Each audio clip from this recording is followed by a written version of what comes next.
You know, my mom is always giving me really weird Christmas presents. I mean, doesn't she know what I really want? Well, you never told me. Turtlenecks? Thanks, but no thanks. I mean, I don't want any of that stuff. You know what I'm saying? Don't need no video games. They only fry your brain. Don't want a squirrel shaver. Got enough stuff.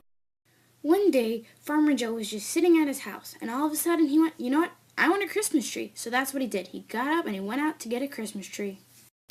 Hello, you called about the Christmas tree? Sure. Oh, you forgot an axe? That's okay. Let me see what I can do. Oh!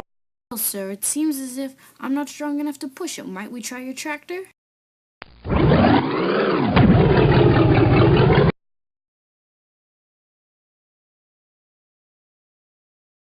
Hi, I'm Dumbledore. I'm headmaster at Hogwarts, School of Witchcraft and Wizardry, and I'm here to tell you about the science of getting a Christmas tree. Now, as you saw before, Professor Snape failed to push over the tree with his own force alone.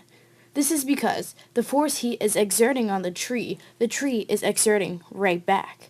I know this sounds crazy, but a tree can exert the force. It's true. According to Newton's third law of motion, every action has an equal and opposite reaction. If this wasn't the case, Snape would have fallen right through the tree. Now I know what you're thinking. Then how did the tractor manage to successfully push over the tree if this law is always in effect? Well, you see, the force that Farmer Joe and his tractor exerted, the tree also exerted back. But because the tractor was more massive than the tree was then pushed over. He was driving home with his Christmas tree when... Ah! It's Hermione Granger! A stupid tree, Granger tree. Alrighty now, it's me again. Did you see that? Did you see the first law? Well, do you ever wonder why when you set a book down on the table it doesn't move? Well, it's because of Newton's first law. Newton's first law states that an object in motion will stay in motion, and an object at rest will stay at rest, unless acted upon by an outside force. What this means is the book is remaining in place because there is no unbalanced force acting upon it. If you used a force to push the book, it would slide across the table and then eventually to a stop.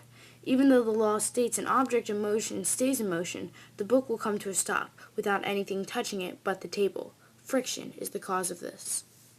Farmer Joe learned this law the hard way. When he brought his tractor to a sudden stop because Hermione was in the way, the tree resting on the roof propelled off the front of the tractor. Why? Because the brakes caused the tractor to stop, but the tree wanted to remain in motion. And when he took off too fast because he was mad and in a road rage, the tree wanted to stay in place, but his tractor wanted to go forward. And since I've already taught you about Newton's first and third law, I'll just teach you about your second.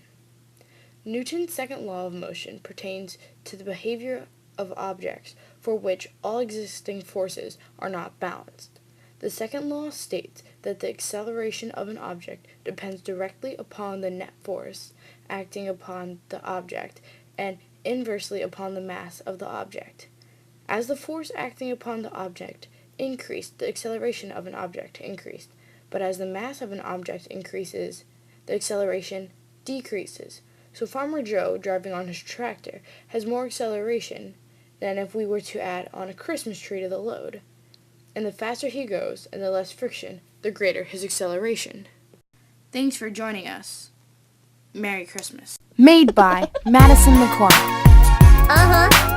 Yo, it's Fred! Rachel Klink.